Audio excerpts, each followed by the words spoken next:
私が日本語で、ジャッキーが英語で進行し、同時通訳が入ります。本日の通訳はアマンダさんとともこさんです。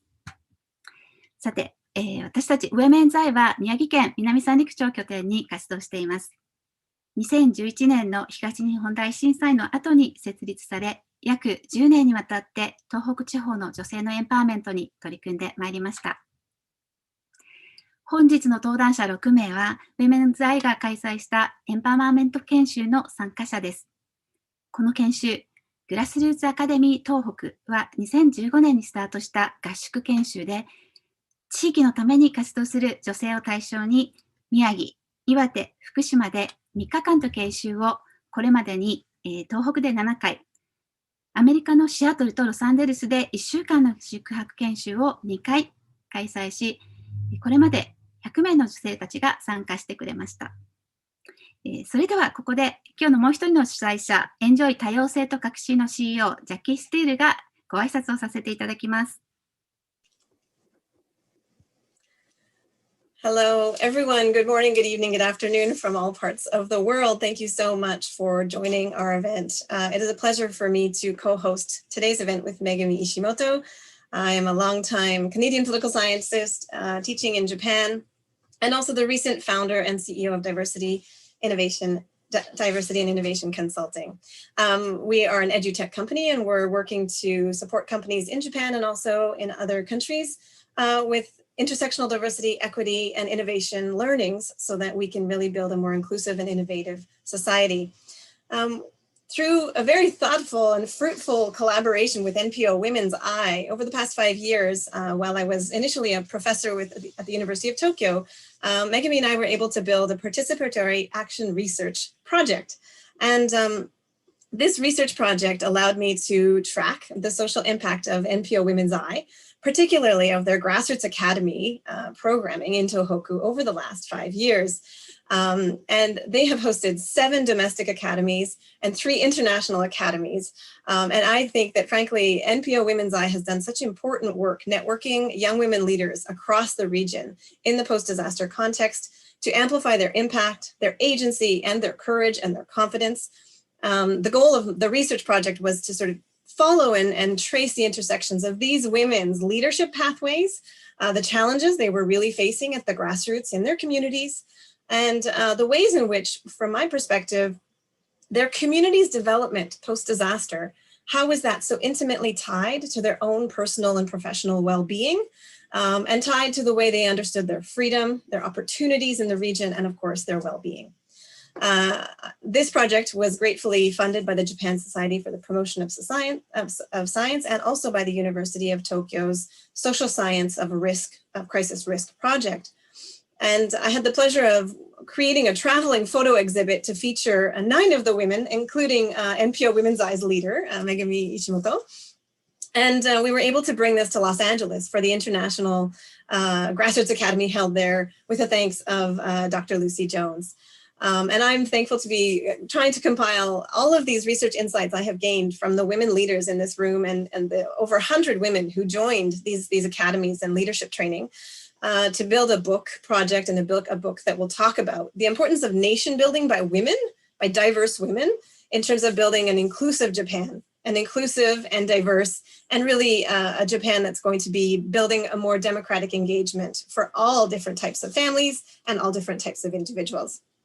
These individuals, these women, they defy all stereotypes. They move well beyond the very limiting perspectives of what the womenomics view of creating suddenly shining women. These impressive young women are bold, they are innovative, they choose to challenge, like the 2021 UN theme suggests, and they're really challenging these local and, sometimes still not so local, also in Tokyo, old-fashioned attitudes and systems about what women can do and become and what they can challenge and accomplish. So I believe these are strong leaders who represent the very best of what an inclusive, innovative, open-minded, and diverse Reiwa Japan can look like and can become. And I personally am grateful and so inspired by their nation-building efforts and their vision. And we are really hearing new and inclusive voices from these women, and that's changing the face of the Tohoku region and all of Japan by extension. On that note, I wish to hand over to Megumi now to introduce the program for today and the goals of our event. And we would also we'd like to invite the speakers to bring their cameras on. よろしくお願いいたします。はい、ジャッキーありがとうございます。まずですね、このイベントを実現するために今日ご協力くださった方へのお礼も申し上げさせてください。協賛特別協力をいただいております。米日財団、一般社団法人ポテンシア、ドクター・ルーシー・ジョーンズ科学社会センター、US ジャパンカウンセルの友達イニシアティブ、JWLI エコシステムとフィッシュファミリー財団、どうもありがとうございます。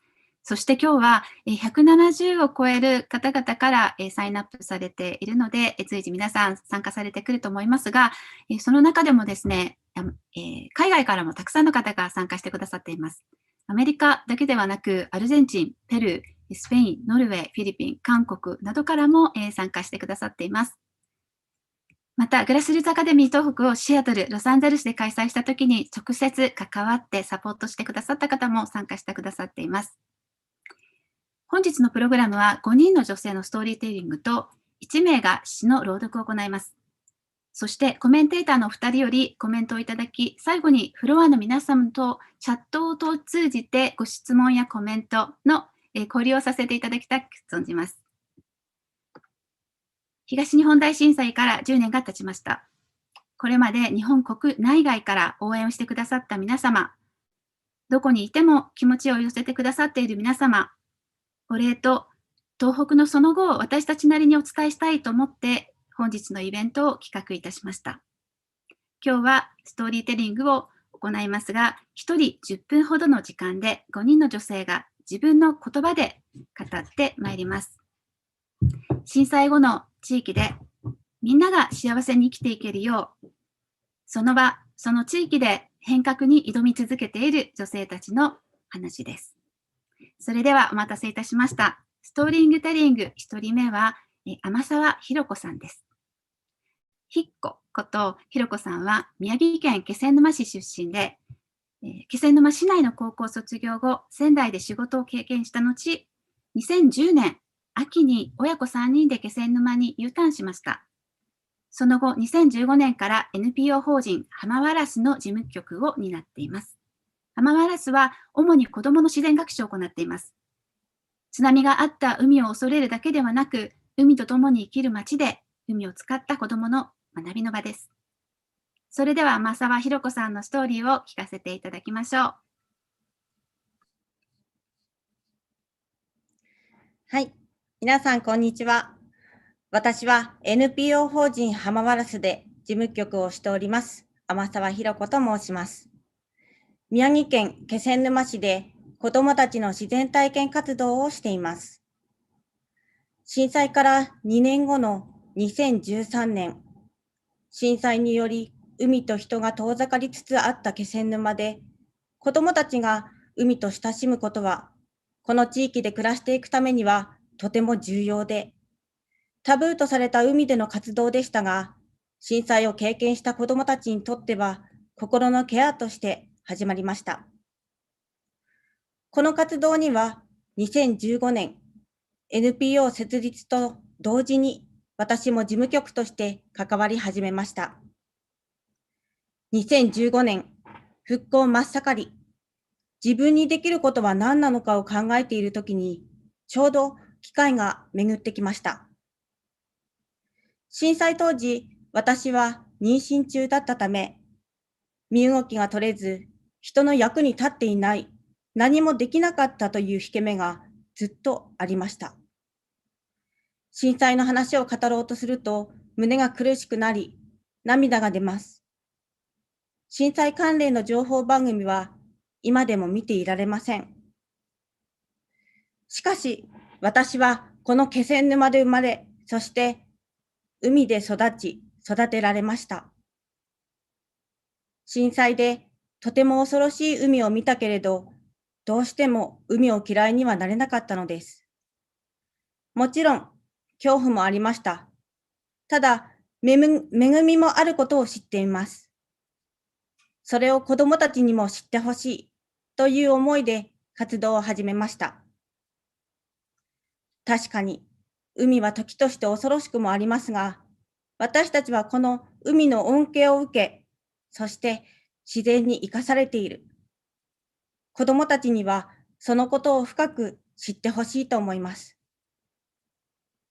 海のアクティビティや自分たちで作る米作り、そして自然の中でのキャンプなど、地域の自然をフィールドに子どもたちが体験することにより、自然の豊かさに気づき、同時に地域の人との関わりによる多様な価値観に触れることで、子どもたちの可能性に広がりができるのです。しかし、NPO 設立当初、NPO を運営していくのに、初めて聞く言葉や知識がないことにすごく戸惑いました。主人が代表を務めていたこともあり、一緒に働くことで講師の区別がつきにくく、意見が衝突することがたびたびありました。震災前に子どもを自然豊かな海の近くでのびのびと育てたいと考え、U ターンしてきたため、アパートを探す前に震災に遭い、家も実家暮らしの仮住まいのため、自分だけの居場所がなく、一人の時間や休まることがありませんでした。そんな中、こんなエピソードがありました。あるワークショップでの出来事です。受付の参加者リストに自分の名前が代表の奥さんと書かれていました。私にとってそれはとてもショックな出来事でした。人から見たらそんな些細なことと思われるかもしれませんが、自分が認められていないような気がしました。自分の中で講師をつけるために、仕事の時は性を旧姓に戻し、活動することにしました。もともとずっと性に違和感がありました。旧姓に戻すという決断のきっかけは、アカデミーでのロサンゼルス研修での参加。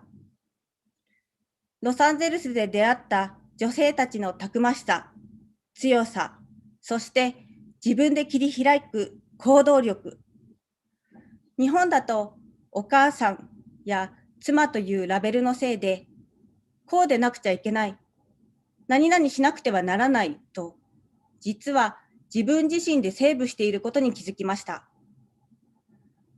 自分をもっと出していいんだ、ありのままの自分でいいんだと思えることができました。そして、ロサンゼルスでの研修を経て浮かんできた自身のアイデンティティって何だろうという問い。私があの震災を経験しても海から離れられなかったわけは、海に育てられたという自身のアイデンティティが深く結びついていることに気づきました。亡き祖父も父も漁師であり、私が幼い頃はシーズンになるとわかめ養殖で生計を立ててきました。まさに私は海の恵みに育てられてきました。私は私の思いを持ってこう活動していいんだ。だからこそ、私だからこそできること。津波が来た町だからこそ海のことを知るきっかけを作ることがとても重要だと思います。活動の参加者が震災を経験した子どもたちから震災を知らない子どもたちに変化しているためです。子どもたちに海のことを伝えることの難しさと喜びを日々感じています。どこにいても災害のリスクがあることには変わりはありません。自分を守ることができなければ他人も、そして大切な人も守れません。活動をすることで子どもたちが自然を知ること、そして関わる地域の中でのつながりが生まれます。この地球で暮らす以上、災害は切っては離せません。災害で通信が途絶えたとき、私たちはどう生き抜くか。それはリアルに体験すること、そして学校以外の地域とのつながりが次の世代へとつなぎ、世代を超えたコミュニティとなることが将来の安心感になるのではないでしょうか。10年を迎えた今、たくさんの方々に震災を経験した気仙沼のこと、そして東北のことを伝えていきたいと思います。そして災害について語り合い、一人でも多くの失われなくて良い命が守られるための方法を一緒に考え、そしてアクションしていきたいと思います。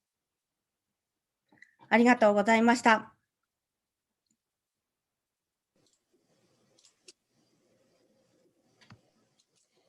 Thank you, Hiko, for your important work, bringing back the joy of the ocean to children and to parents who have experienced such trauma through the events of the 3/11 Great East Japan earthquake and the tremendous tsunami experience.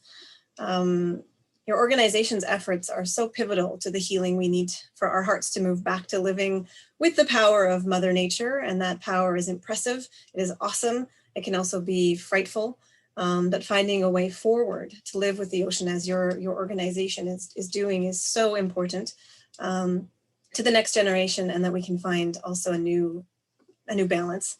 Also, I think it's so fascinating your sharing about your experiences, having your name dropped from recognition and your struggle to, in some ways, assert that you have individuality, and that needs to be honored from the local governments all the way through to national governments. And hearing the voices of all individual leaders and citizens in Japan is key to moving forward with a diverse and inclusive society. Thank you. Next, I am pleased to introduce our second speaker. Mio Kamitani is the representative director of Oraga Otsuchi Yume Hiroba. Yume Hiroba means a place of dreams. So this is a really beautiful organizational name. She is based in Iwate, and following her career as an international disaster and humanitarian response nurse in many developing countries worldwide, Mio was sent back to her home of Japan in March 2011 as one of the international NGO staff sent to the town of Otsuchi in northern Iwate. And following a brief stint away from Otsuchi, in fact, Mio then returned to continue her work, felt very compelled to return and became a consultant to Oraga to continue to support its community building and its outreach and its post-disaster response within the community in town, where she had in fact developed strong relations of trust and ties that brought her back to the region. So we now invite Mio to please take the stage and share us your story. Yoroshiku onegai itashimasu. Hi, thank you, Jackie, for my great introduction. You made it sound very great, but and I'll do my best to try to keep my presentation within 10 minutes. Good morning, good afternoon, good evening from everybody from all over the world, and thank you for joining us. As Jackie introduced me, I'm Mio, and I usually don't like using slides too much on this kind of presentation, especially this is a very short, presentation, but to keep me on track that I can finish my story in 10 minutes, I did create some of the slideshows. So I'm going to share my screen and go from there. And I'm sorry, I have a bit of a sore throat, so I might have to clear my throat a couple times during my presentation.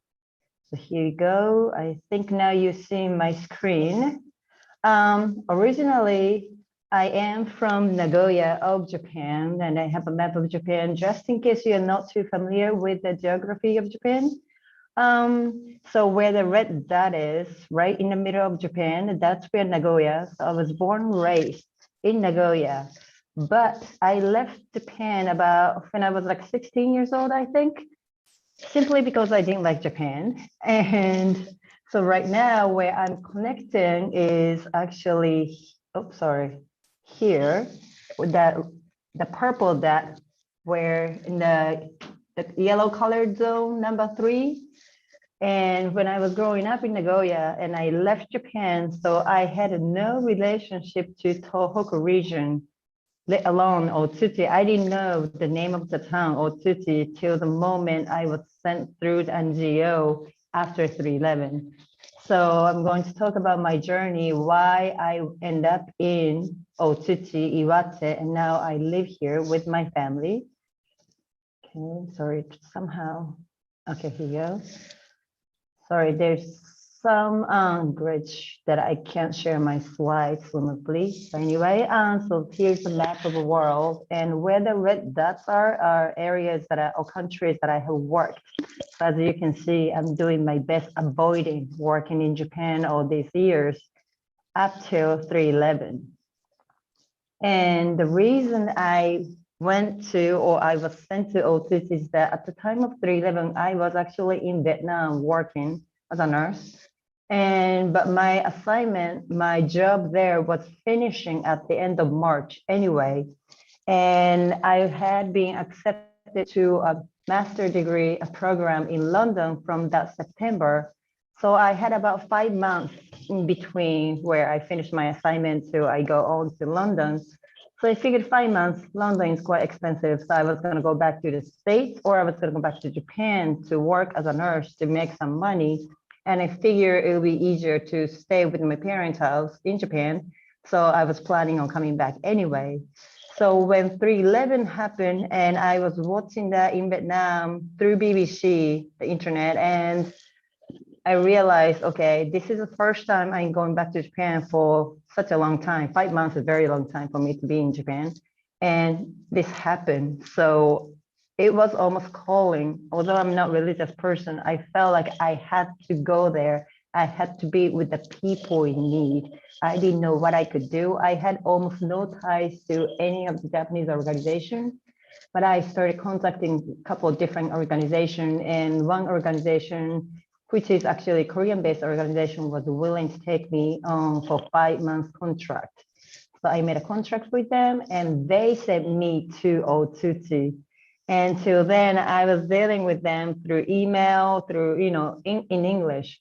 So I didn't know how Otsuchi spelled out in kanji till I got there and I saw Otsuchi, the street sign of Otsuchi in the mud. And I realized that I was thinking big, like sand, and it actually wasn't the kanji for it. So that's how ignorant I was to the area and also to the Tohoku region. And when I got to the town looked like this. This is one of the main elementary school in Otsuchi. And Otsuchi was also hit by earthquake and tsunami, obviously, but also they were engulfed in very bad fire that lasted about 3 days and 3 months. And after they burned down everything, the fire finally ceased. But the mountain fire actually was going on till the beginning of May. So that's how long the fire was going on. And I stayed here, like I said, about 4.5 months and left to do my master's degree in London. But I always wonder what was going on in Otsuchi when I was in London. One of the reasons is obviously because I created a very good relationship with a few people and we are connected through Facebook and all other social media. So we knew the development and progress of the Recovery Act. So I was very keen to see that in person too while I was still in London. But also I was very curious I left Otsuchi in a way thinking why people are so attached to this area. And I hope it doesn't come out in the wrong way, but when I got there, like I said, all I saw was this endless pile of debris, just as far as you can see, just debris just lies, and it all burned down. It was as if I was, in the middle of the movie set or the scene that was seen in my social science textbook back in like 5th grade and 6th grade after the atomic bomb explosion and stuff like that. So I'm standing in the pile of debris and I have no attachment to the area, but I'm still feeling hopeless and thinking, how could we even rebuild this place? And what would be the purpose of rebuilding this place? But then at the very same time, I kept meeting the people of Otsuchi saying, yes, we're going to rebuild this town, or we want to rebuild this town. Or people would say most confidently that, yes, this town will get rebuilt. This town will be fine. So don't you worry, it will be fine. So I was always very baffled and curious as why they're so sure about this town being rebuilt will be fine in future, or what's the reason they want to rebuild this town? What's the reason they want to keep connecting to this town? Because up till then, what I have read about Otsuchi was all about, like, okay, this is a very small town on the coast area of Iwate, the business and economy has gone down, the population is shrinking, and most likely eventually the town have to merge with, have to be joined by the bigger city, neighboring bigger city, because they won't be able to support themselves and stuff like that. So I was reading all the negative things about Otsuchi in the future. So when I met the people of Otsuchi and they were talking about, okay, we'll be fine, we rebuild this town, we want to keep living this town, that was a very different sense of what I had read from the paper. So I think that kind of struck me the most. And I was always curious about why this town is so special to these people after what I consider is everything is gone, everything was gone. So when I came back to London, I went to visit Otsuchi to see a couple of people that I made friends with. And they happen to be members of Oraga, my current organization. And they asked that they're looking for a consultant for 3 months. So I said, okay, sure. Okay, I'm in between assignment anyway, so I can help you guys for 3 months. See, I even thought I was helping them. But anyway, that 3 month contract turned into a year-long contract, right away, because I realized what I could do in 3 months was just not enough. And at the end of 12 months, at the end of the year, I became the head of the office. And at the time, I married my husband, who is in this picture. I let you guys guess which one is my husband. Not the guy next to me, so you know which one. Anyway, so initially when I joined the organization, they were pretty much doing everything. Because one thing very unique about Otsuchi is that we are the only town in all disaster municipality that lost the mayor, and also 70% of top executives in local government was gone in tsunami. On top of 1/3 of the local officer, but also, also perished in tsunami. So the government wasn't functioning much at all, even year after. They were doing what they had to do. So they couldn't do any extra work. So anything they couldn't do, they were passing that, the project or whatever funds to us. So we pretty much did everything we had to do for first 2 years or so.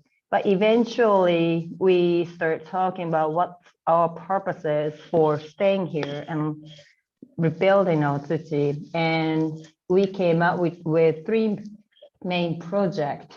And one is to organize disaster preparedness study tour. And that's where I met Jackie and Megumi and other people. And the other is running the entrepreneurship programs especially for high school students here. So they get to see bigger world out there. We try to make them connected to students from different parts of Japan or different parts of the world.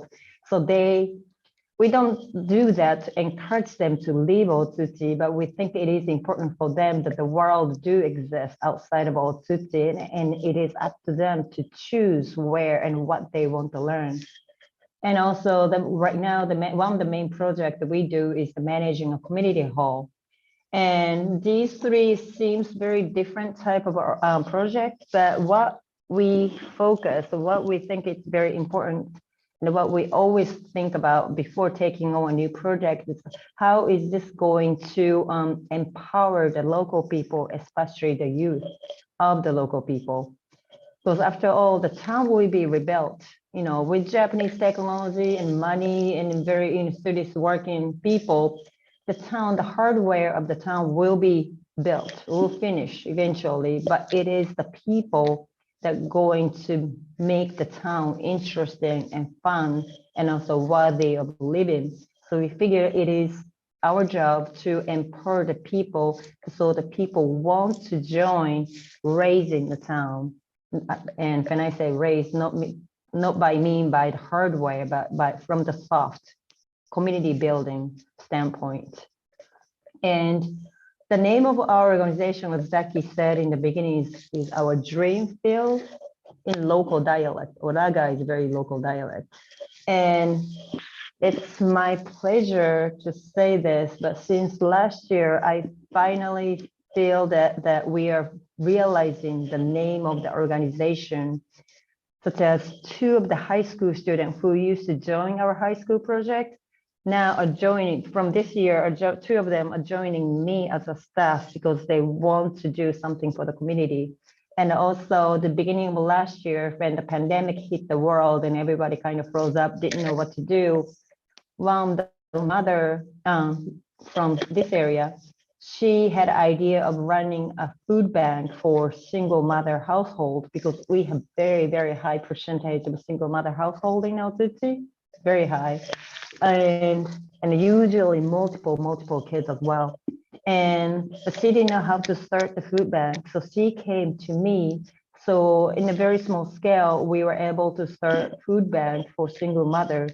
And I was very glad that she felt like it's okay to rely on Oraga to start a new project, because it's very difficult to start something from zero, but at least we have platform, we have a organization, so we could provide certain, legal matters and certain aspects for her to make it easy to start a project. So anything people have a dream with, they can come to us and they can realize a dream. So that was what we aimed for in the to begin with. So I was very glad that, finally after 10 years, or actually the organization is only 9 years and a half, 9.5 years. But anyway, so after almost 10 years, we're able to realize what we hope to become.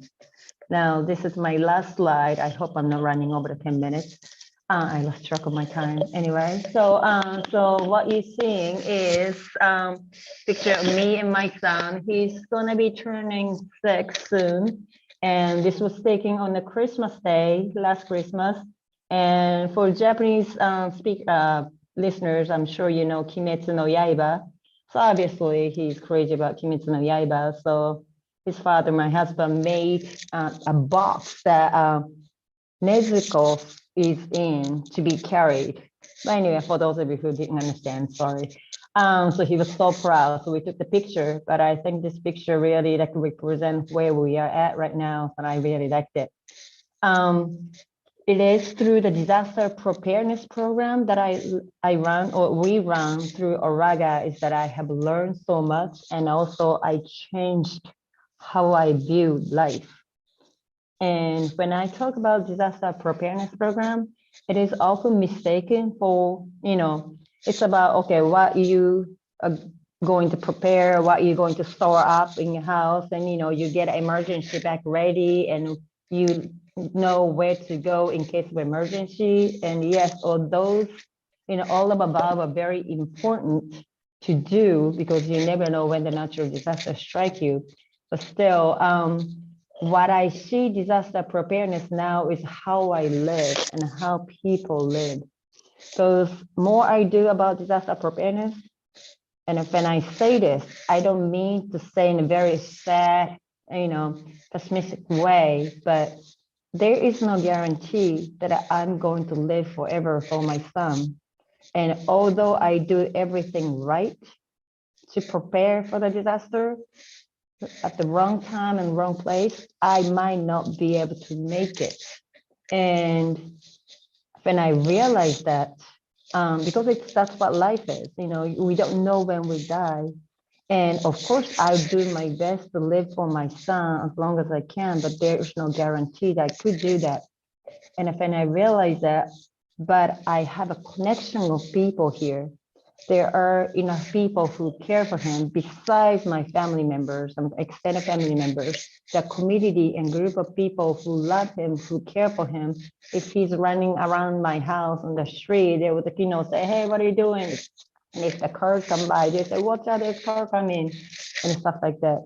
And I realized that what I can pass on to my son as a parent is that the connection of love, the connection of people who are going to care for him and love for him if I wasn't there.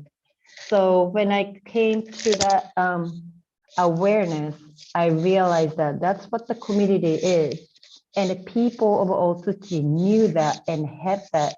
And that's the reason that they were so confident that they are going to rebuild Otsuchi back 10 years ago when we are standing in the middle of debris, just piles, endless, pile of debris.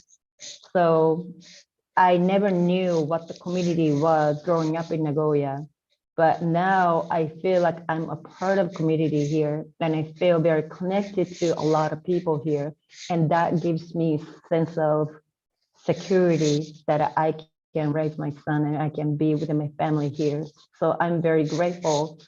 Like I said, when I joined Oraga for 3 months contract, I thought I was going to help them, but it is actually people of Otsuchi that helped me to realize what life is and how wonderful the human connection can be. So for now, I think I'm going to stay in Otsuchi and in Japan and do my best to keep connecting, keep creating webs of people connection. So that would be my gift to my son as he gets old.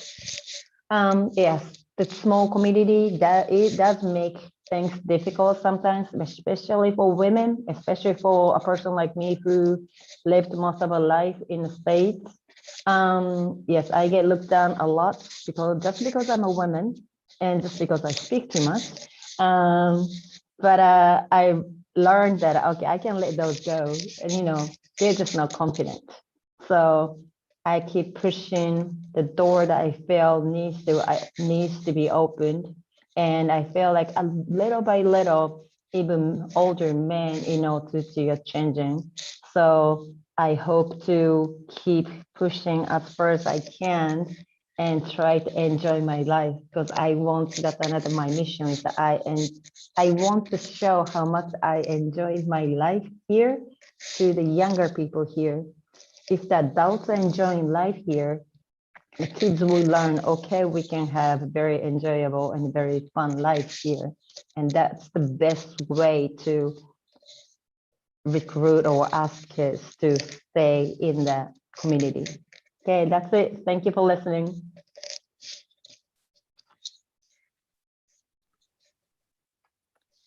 はい、みおさん、ありがとうございました。復興に関わる女性も多様です。日本からずっと離れていた国際看護師だったみおさんが、地元の人たちが復興していくことを信じて進むその姿に次第に影響を受けていった。なんかその自分の変化の過程を私たちに教えてくれて、で、とにかく人とのコミュニティ、これが本当に防災の中でも一番大事だっていうことを教えてくれたように思います。みおさん、ありがとうございました。はい。では次の3人目に参ります。3人目は佐藤美代子さんです。私たちはピンキーと呼んでるんですが、ピンキーこと美代子さんは岩手県花巻市在住で、NPO 法人まんまるま岩手の代表で、かつ助産師です。自分の助産院を立ち上げようとしていた2011年、東日本大震災を機に花巻市で沿岸の被災妊産婦受け入れボランティア事業に奔走しました。その活動を通じてケアの重要性を再認識して、助産師とママをつなげる産後ケア、産前産後サポート事業を開始しました。それでは佐藤美代子さんのストーリーを聞かせていただきましょう。ピンキーお願いします。はい。皆さん、こんにちは。私は NPO 法人まんまるママ岩手代表理事佐藤美代子です。ピンキーと呼んでください。職業は助産師です。私は産前産後のケアがどの地域にいても当たり前に利用できる社会の仕組みづくりや、若い女性たちが自分の性を大事にし、結婚、妊娠、出産、育児、職業選択などを自分の意思で優先できる社会にするための活動を行っています。2011年東日本大震災の時、私は5ヶ月と3歳の子供と自宅におりました。津波被害がない岩手県の内陸部ではありましたけれども、今まで人生で感じたことのない大きな地震を経験しました。テレビや大きな棚が倒れる音を聞きながら子供を守るのに必死でした。停電し、ガラスが散らばっている自宅内で数日間子供と過ごすことはとても不安でした。また、電気がない中でおせんべいだけを食べながら母乳が出ていると専門職で知っていながらも、本当にこの子はおっぱいが足りているのかなと不安になったこともよく覚えています。停電が解除後、私の大好きな海辺の町々が津波に襲われたことを知りました。そこからは医療者としてとにかくできることをしなきゃと奔走しましたが、実際には私も赤ちゃんがいたので、なかなか動くことができませんでした。それでも赤ちゃんをおんぶし、3歳の息子の手を握り、さまざまな場所に行き、一番最初に行ったのは、沿岸部から内陸部に避難してきた妊婦さんや赤ちゃん連れのご家族を支援する受け入れ事業です。約半年間、内陸部の避難所での支援活動をし、2011年9月に仲間と岩手助産師による復興支援まんまるという団体を立ち上げました。岩手助産師による復興支援まんまるという団体で、私は助産師という資格を生かし、被災地に住む女性たちと赤ちゃんが安心し過ごせる場所づくりとしての子育てサロンの開設を行いました。2時間の茶話会で語られる女性たちの話は、とても我慢強く、自分さえ我慢すれば、自分さえ頑張ればという忍耐強い言葉でした。しかしそれは裏を返せば、弱音を吐いてはいけない、自分だけが頑張ればいいという同調圧力があるのを感じました。茶話会に参加しようとすると、家族から、男どもが働いているのに遊びに行くのかと言われたママがいます。そこでそのママは、助産師さんが来るので赤ちゃんの体重を測ってもらえるんだよと言い、堂々と外出できることを喜びました。みんな我慢してるんだからわがまま言わない、もらわないと、避難所で配られる物資を十分に受け取ることができない自宅に避難している女性が、私たちが持っていく女性宛てに送られてきた物資を喜んでくれました。そのうち、次の赤ちゃんは男の子を産まなきゃダメなんだ。あるいは次の赤ちゃんは女の子を産め。とか、もう妊娠はするな、働けと家族に言われる女性たちにもたくさん出会いました。リプロダクティブヘルス&ライツという概念が沿岸部や岩手県には乏しいということに愕然としました。もっと驚いたことは、若い女性たちにもそれをおかしいと思わないことでした。どうせ離婚しても食べていけないし、義理のお父さんやお母さん、それが彼女たちが言えばそれがすべてと信じている女性の多いこと。自分自身の体でパートナーもいるのに、自分の生殖の権利も守られない女性たちのために、もっともっと産前産後の時期をスタートとし、自分自身の体と心をいたわり、大事にする文化を作っていきたいと思いました。私には一人忘れられない女性がいます。2011年震災直後に会った A さんです。彼女は当時妊娠中で、ご主人を震災で失いました。配送の仕事中に行方不明になったご主人。実家は沿岸部なので、全壊流出、津波で流されてしまいました。しかし、A さんの住所は内陸だったために、罹災認定されませんでした。そして里帰り分娩もできずに、私たちの支援活動につながりました。もしかしたらハワイあたりに流されて記憶がなくなってるのかな。なんか旦那がひょっこり帰ってくる気がして、と力なく笑っていた彼女が、実のお母さんから、他にも大変な人がいるんだから、もうあんたも母親になるんだから、泣き言を言わない、と言われて、5月に元気な赤ちゃんを産みました。そこから彼女はご主人に関することは何も言わなくなりました。そこから毎月毎月、沢会で育児の悩みはたわいのないおしゃべりを続けて4年目の春、彼女が私に言いました。美代子さん、私幸せになっていいのかなと聞いてきました。実は彼女には新しいパートナーができていました。そして再婚を検討していました。4歳になった息子も彼に懐いています。しかし、震災で流されたと思われる夫の亡骸はまだ見つかっていませんでした。私は幸せになってもいいんだよと彼女を抱きしめることしかできませんでした。私たちにできるのは、新しい道に立つ女性のそばに寄り添うことだけです。2016年、岩手県内で初めて産後ケアハウスの立ち上げを行いました。産後ケアとは、産前産後の時期を大事にして、元気に育児できるように専門職やその他のスタッフがケアできることです。田舎では必要ないんだ。産後ケア欲しいなんて聞いたことない。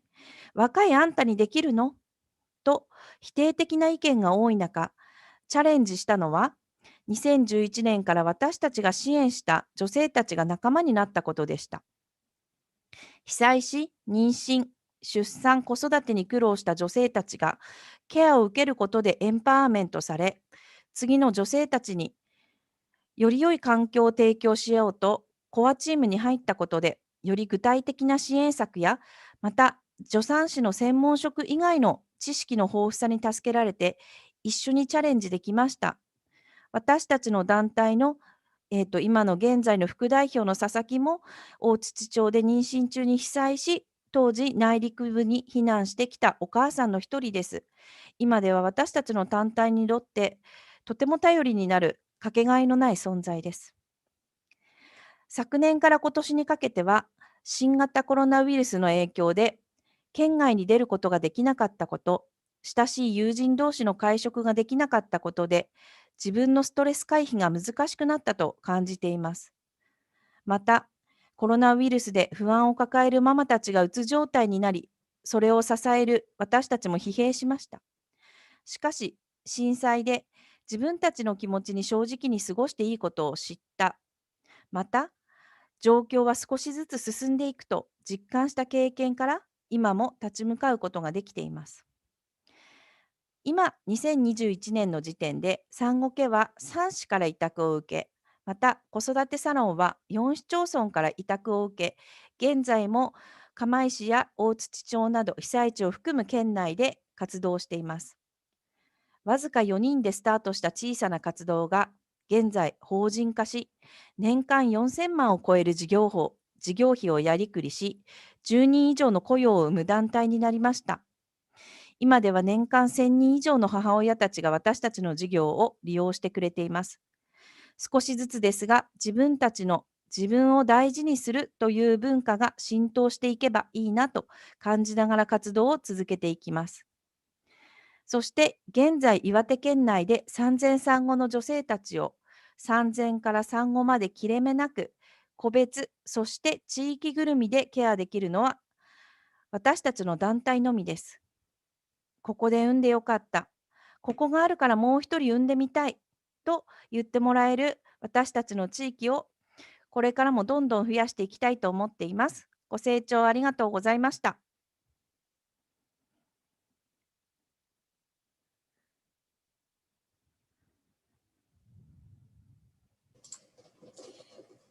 Thank you, Pinky, for really what I think is such pioneering work supporting women's reproductive health and rights across Iwate Prefecture in this whole post-disaster period.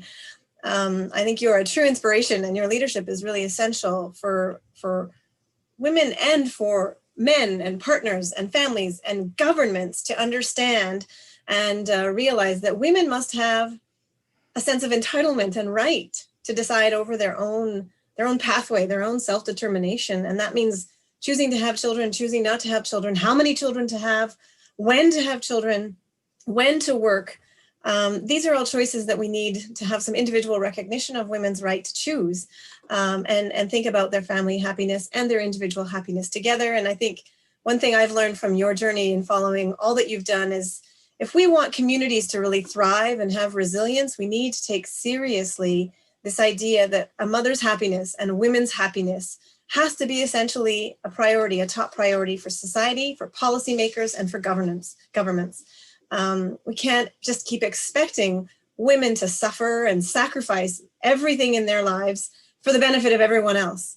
There is no more room for this gammon, right? That we don't give and be generous to women and mothers, and support their needs and recognize their needs. If we want societal resilience and if we want family resilience, we need individual women to be empowered, to be self-determining, and to have that resilience as well as individuals. So thank you for your work. At this moment, I would now like to introduce another pioneer from across the world, a pioneer in the world of science, notably in the area of seismology and disaster communications in the United States, Dr. Lucille Jones.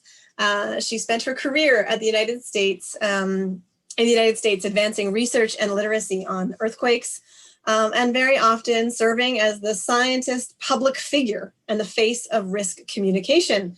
In the aftermath of the 1992 Joshua Tree earthquake, she famously rocked her baby, her sleeping baby, in her arms while she was on TV being interviewed, giving the most intricate scientific explanations of the earthquake, what to expect, what we should think about, whether the public should be worried.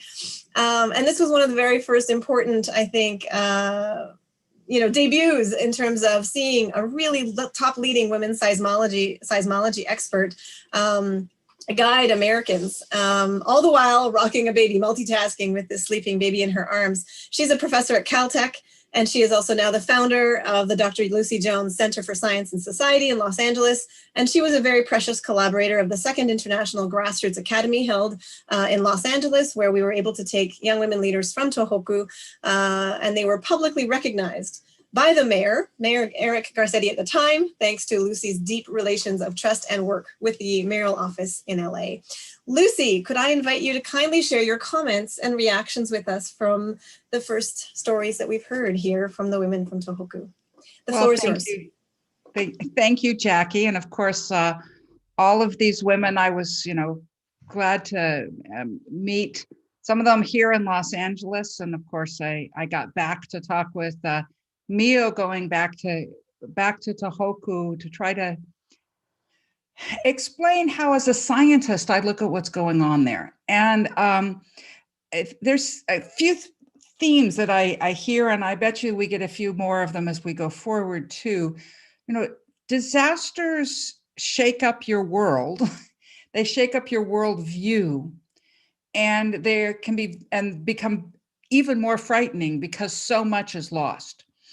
But the fear, and that fear can lead to some very contorted thinking. We see rise in conspiracy theories after every disaster because people are trying to find a new worldview that helps them understand what happened to them. But that same thing can be an opportunity for change. And I think that's what all of these women are talking about, is how life can become better, that good comes out of the bad. And that is a feature of disasters. It can go either way. And of course, you're much more likely to have gone well because of community. And that's the other part. Recovering from disasters don't happen alone. Disasters don't happen alone. I mean, if one person loses their house, it's a personal disaster, but it's not a societal disaster. And societal disasters are ones that disrupt so much that you don't know how to go on. And the only way you come back is through that community. And it was a lesson that I've learned by watching what has gone on in Tohoku. It allowed me to see it in a different way.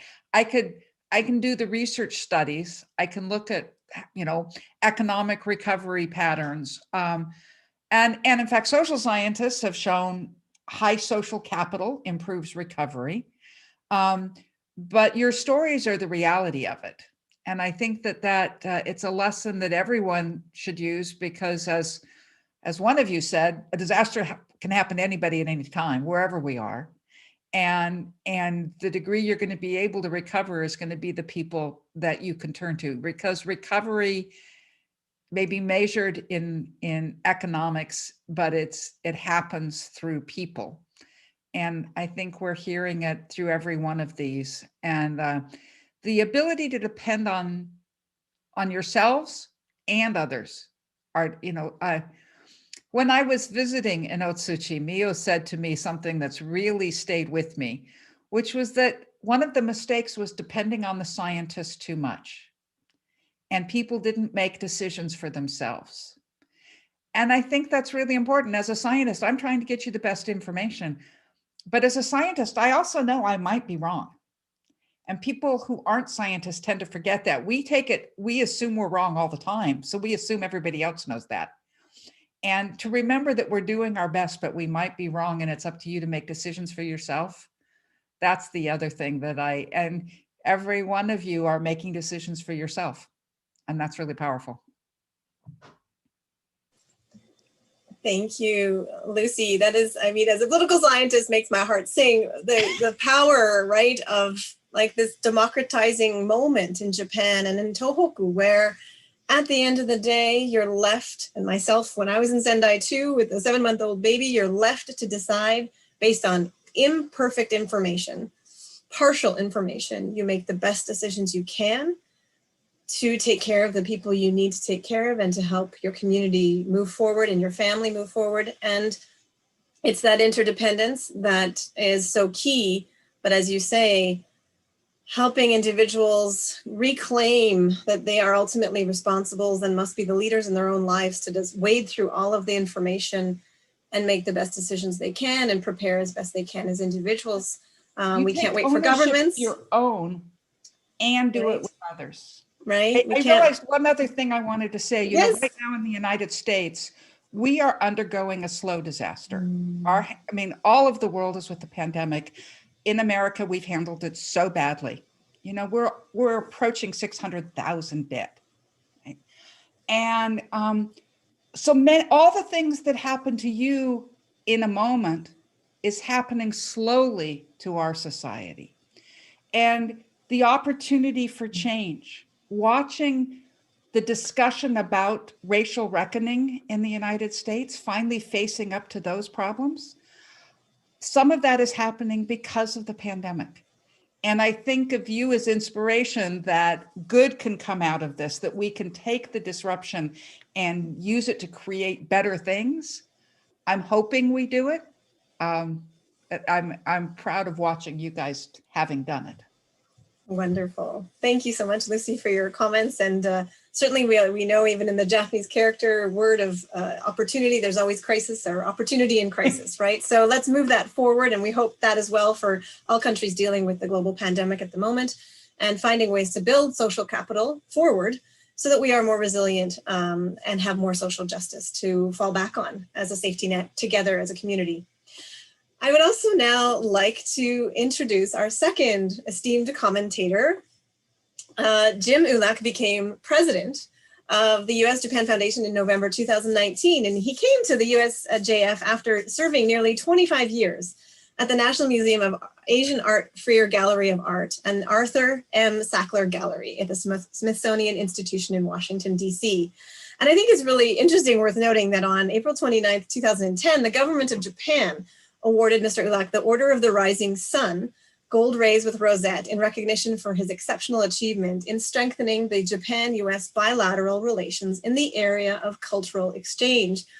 And he actually went on, and in 2016 was awarded also the Secretary's Research Prize for Outstanding Scholarship by the Secretary of the Smithsonian. So we are very fortunate to have this Japan cultural expert with us today. And Jim will be sharing his comments and reactions to the stories that he's just heard. Jim, may I pass the floor over to you for your comments? Thank you very much, Jackie, and thanks to all of you for pulling together this wonderful event. You and Megumi very kindly passed on to me and to Lucy a lot of preparatory comments from our speakers. And going into this, I felt fairly loaded that I could have some comments and say some interesting things. But all that fell overboard as soon as I heard our three speakers. It shifted my mind. And I'd like to comment, first of all, just briefly on something that each person said. To Hiroko's comments, first of all, I think she's engaged in a fascinating approach to resilience, to recovery. And it was going through my mind that how would I look at nature after being involved in an event like that? She mentioned about being afraid of the sea, afraid of the ocean, and to go back and to embrace it, to me, is one of the great acts of courage.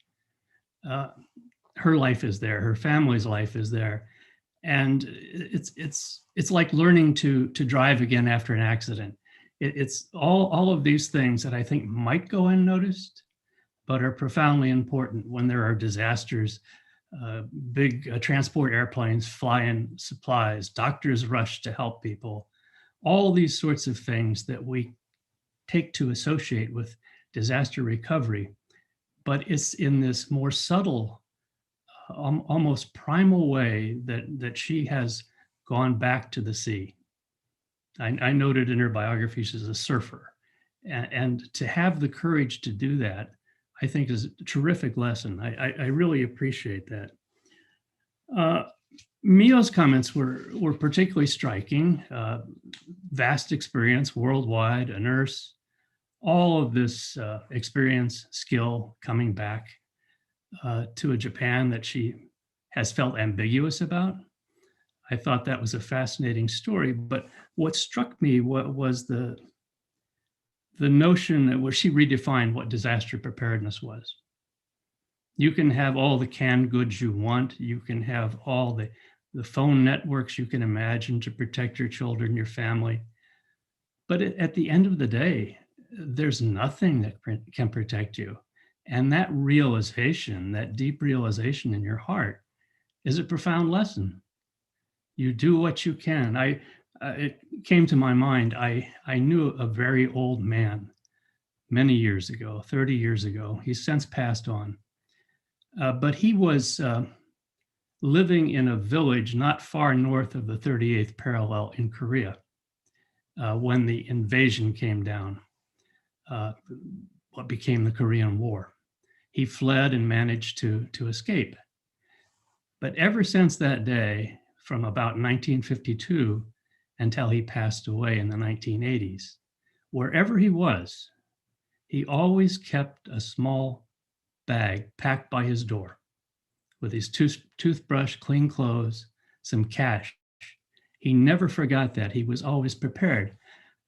That's a charming story. It's a terrifying story, but he never talked about preparing his heart. And so he was wrapped up in this material thing. But I think what Mio talked about was, that was the most profound part of everything she said. To me, a very Zen-like notion. The comments that Yoko made were very striking. What she said about some of her clients, if you will, her patients, if that's what a midwife calls the people she helps, that she was able, through conversations with a woman, allow her to be happy, allow her to recognize that life goes on, things change, but disaster doesn't mean the end of things. I thought that was quite remarkable. In each of these stories, I was struck by, that great old Japanese thing, gambare, hang in there, put your head down, don't complain. And how sick that can be. And I was thinking the difference between gambare and resilience is a huge difference. And unfortunately, in Japan, especially in some rural areas, that notion persists. And as Lucy said in her comments, there is a virtue to disaster. It rips things apart. It rips structures apart. I've long been a student of the tension between general populations of Japan and Japanese government, the distrust for government, and yet the acquiescence to government. It's very hard to set up NPOs in Japan. I know that from long experience. Government can sometimes be a competitor with the idea of people volunteering and gaining strength. So all of these things, all these stories brought together that notion for me again. One more thing that being an American of a certain age, my father fought in World War II. And when he would talk about soldiers on the battlefield breaking up, cracking up mentally, it was with a certain derision, not with respect. There was something, it's kind of a cowardness on the battlefield. And it was only after the Vietnam War, and now, of course, America's involvement in the Middle East and Afghanistan, Iraq, and so forth, that we've come to learn about this post-traumatic stress syndrome. And it doesn't just happen to people, it happens to societies. 10 years away from 3/11, obviously Japan is still going through this. And I'm happy to see that some conversations can begin that recognize that. Recovery doesn't mean building new buildings, getting clean clothes, getting back to normal. Recovery means a much larger healing. And I'm very impressed by the way our guests, our speakers tonight are approaching that each in their own way.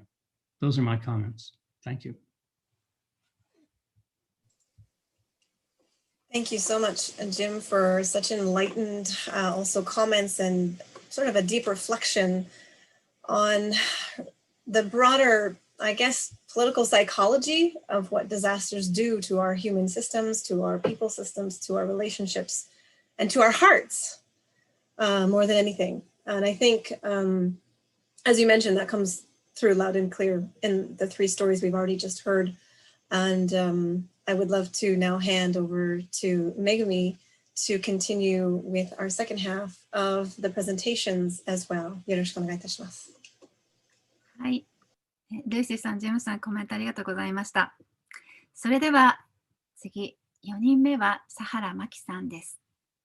真希さんは福島市出身、現在も在住していますが、18歳の時に気仙液晶品会社に就職するために東京へ行かれました。エステシャンとして美容の仕事に携わり、出産を機に福島へ U ターンしました。震災後、市民放射能測定所、後に福島30年プロジェクトの立ち上げスタッフとして参加し、そして理事長に就任。2019年には福島市市議会議員に立候補し当選。現在は市議会議員として、また理事長として活躍されています。それでは佐原真希さんのストーリーを聞かせていただきましょう。真希さん、よろしくお願いします。よろしくお願いいたします。私にとってこの10年間は見えないものと戦い続けた10年間でした。東日本大震災から東京電力福島第一原子力発電所事故が起きた2011年の3月、私は自分が生まれ育った福島県福島市で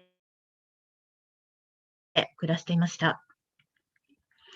15年間東京で仕事をしていたんですが、出産を機会に子育てをするなら自然豊かな自分が生まれ育った故郷で子育てをしたいという思いで、子育て、福島に帰ってまいりました。で、子育てをしながら、自宅サロンとして、同じような子育て中の女性たちを中心に癒しの場を作って、生活していました。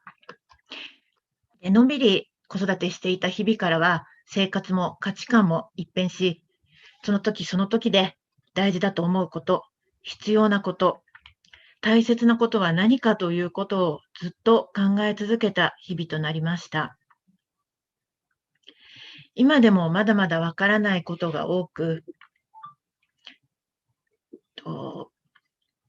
事故の原因から被爆のことまで専門家の間でも見解が分かれているこの問題です。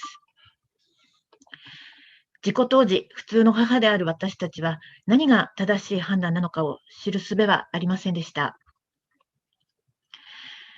まずは子どもたちを放射能から守ろうという思いで、食品、そして体、あとは空間の各種線量測定をし続け、さらに心と体、両方を守らなくてはいけないという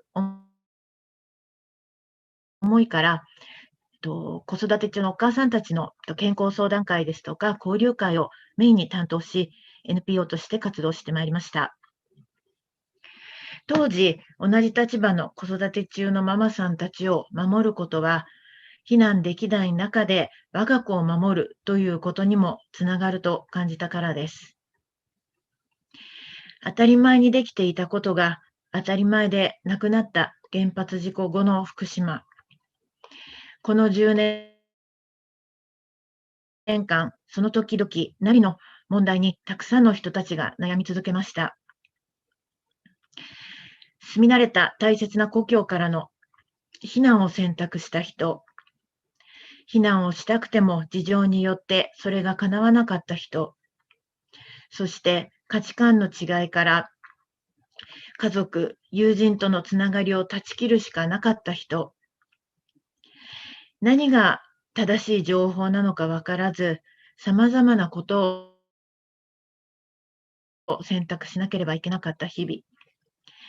年を得るごとにそれに疲れ切り、楽になれるわけではないと分かっていても、もうその話題には蓋をしてしまうしかない。そんな10年間を暮らしてきた人たちが多かったと思います。そして辛かったのは、どんな選択をしても違う立場、違う考えの方々からジャッジされたり、非難されたりしたことでした。例えば、子どもの健康を一番に優先し、母子避難をした人は、子どもが大切じゃないのかと責められたり、また、福島に残るという選択をした子どもの健康を考えて母子避難した人は、福島が大切じゃないのかと、逃げた人という扱いをされたり、福島に残る決断をした人は子どもが大切じゃないのかというふうに言われたりしたことが本当に辛いことでした。で、2011年に活動を開始した私たちは、市民がその時で持つ放射能への不安に対し、選択ができるような判断材料を提供しようと活動し続けてきました。そして、セシウム137の半減期は30年かかるということから、30年くらいは子どもたちの未来を見守っていきたいという思いでつけた福島30年プロジェクトの活動はまだまだ続いていきます。それぞれが正確な情報や知識を得て自分で選択する、判断する、そして自分で決める。そのための次世代の未来につながる学びの場の提供と情報発信を続けていきたいと思っています。多様性という言葉、10年前には意識したことがなかったのですが、震災を経験し、まさにその多様性を大切だと考え直しました。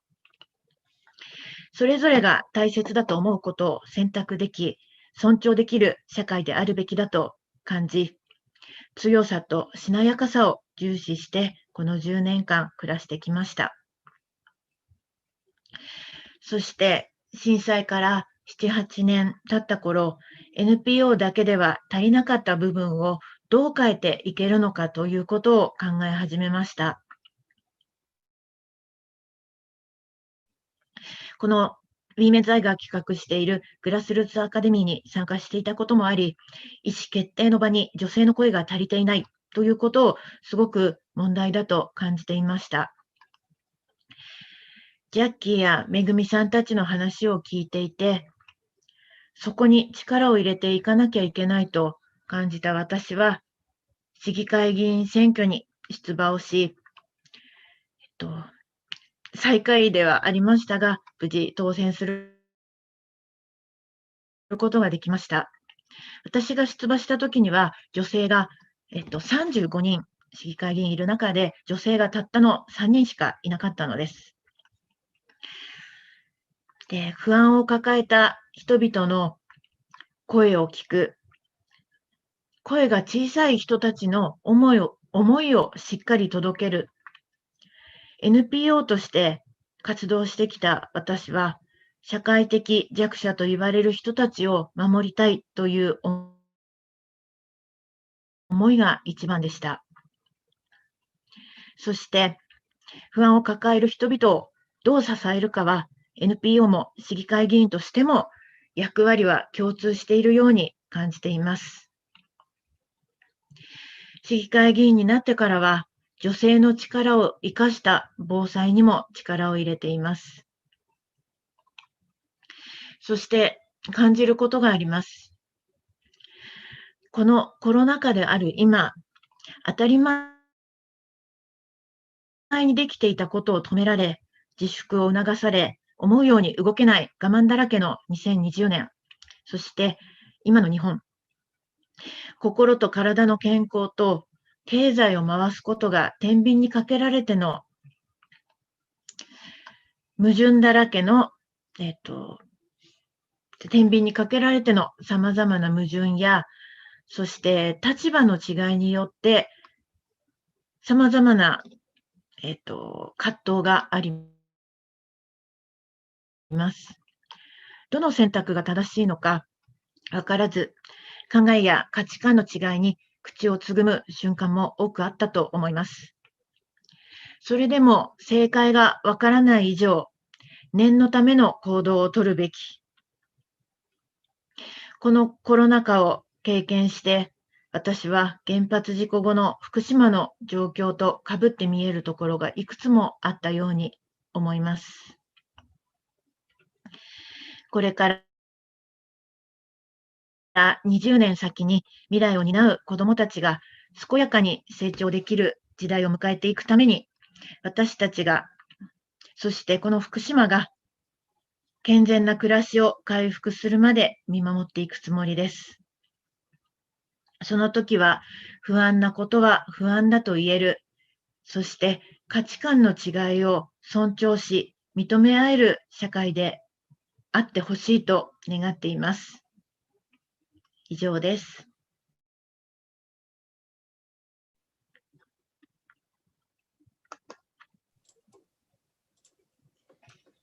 Thank you so much, Mackie, for sharing your journey. And I think it's so exciting to see, just for me as a researcher, following your journey from a stay-at-home mom predominantly who was having a business at her home and then becoming through this crisis opportunity involved in this NPO activities and citizen science, if you will, at the grassroots, and pivoting that forward to create a space of inclusion for women and for mothers to have a space to think through what they needed to decide for their families. And now how you've become the voice to amplify those women's concerns and those mothers' concerns and diverse concerns to City Hall. And now as an elected city councilor, I think it's such a tremendously inspiring journey. And I'm really so grateful for all of the work and efforts you've done at the grassroots individually, but also mobilizing your communities and all of the women who support you. Our third speaker today is from Kesenuma in Miyagi Prefecture. Chisa Miura returned to Kesenuma 3 years after the triple disaster and was appointed for 3 years to the Shishiori Community Building Association Support Office. And this was working with the Reconstruction Agency local office in Kesenuma. And she had the role of engaging grassroots citizens engagement, community rebuilding. And after a brief stint in Tokyo, she actually then decided in 2017 to return and has become employed now as a City Hall worker, working on the inside of Kesenuma City Hall, working for the Community Development Division for supporting community building with residents of the city, and also now working within her capacity within the community center. So I would love to now invite Chisa to share your story from the grassroots. よろしくお願いいたします. The floor is yours. はい、よろしくお願いします。Hi everyone, I'm Chigusa. Very nice to be here. Today I'm going to talk a little about my story and what I pursue and what drives me. Well, my background is international cooperation. And in the past, I have worked in Brazil, Indonesia, and Honduras. And when the Tohoku earthquake hit Japan, I was in a meeting room at JICA headquarters. But 6 months later, I went to Honduras to work for a JICA's project. And I came back 2 years later after the earthquake. And I found a post on the reconstruction assistance in Kesenuma. So in the reconstruction agency, I assisted a community association of Shishiori district as secretariat. And after 3 years, my contract was over, so I moved out to Yokohama. But while I was there, I started dating this guy from Kesenuma who brought me back to the city. So we are now married, moved for good to Kesenuma, and became a city officer. So out of these 10 years, I spent 3 years I spent working abroad, 3 years I spent working for the community association, and another 3 years in the local government. So I'll talk about these 3 stages in detail.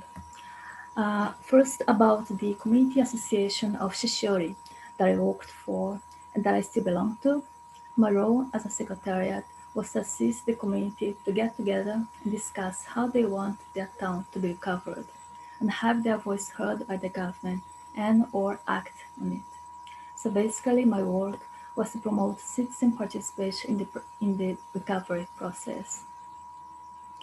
So the biggest challenge for me was how to get people actively engaged.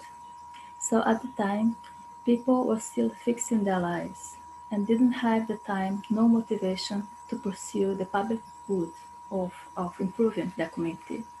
Plus, since the majority of community leaders were elderly, conservative people, they just didn't know how to deal with it. So it was a totally new challenge for them.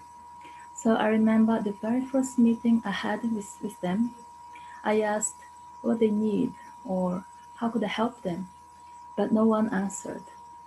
So the meeting was silent, and when it finished, I remember going out of the meeting space, and it was all dark because everything was washed away by the tsunami, and the land was still empty. So that was really a strong impression, and yes, I was very disappointed. I think maybe this is the part that differs a lot from Mio's speech, the second speaker, when she found like active and passionate people. But I guess the social environment I found myself in at that time in Kesenuma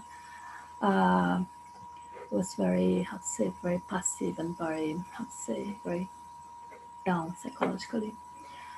So I said, okay, this is where I'm starting from. This is the people I'm going to work with. So I kept doing the best I could, holding gatherings, even when there were very few participants. But because I knew where I started, like every slight move for me was a big step. So whenever I heard things like, oh, we have to do this and that for Shishiori from the local people who were so passive and quiet before, I was so moved. It became my motivation to hear more of this kind of talk. So I would try to encourage and push forward whenever they spoke up and wanted to do something. So, and later on, like with the help of a few leaders, like little by little, people started coming and the meetings became more active, and we started holding festivals and other community events. And now the association has a lot of young people, including women, who gather every week, and we talk about how to make a better place to live. So, and we even have a disaster preparedness team. And in the weekly meeting, we have a 10-minute lesson from a member about disaster-related information.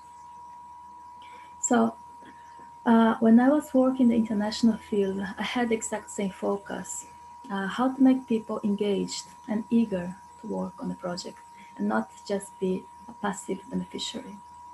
So it was a JICA's project together with Honduran government, whereby we assisted the local governments, cities and villages on how to plan and implement projects with community participation.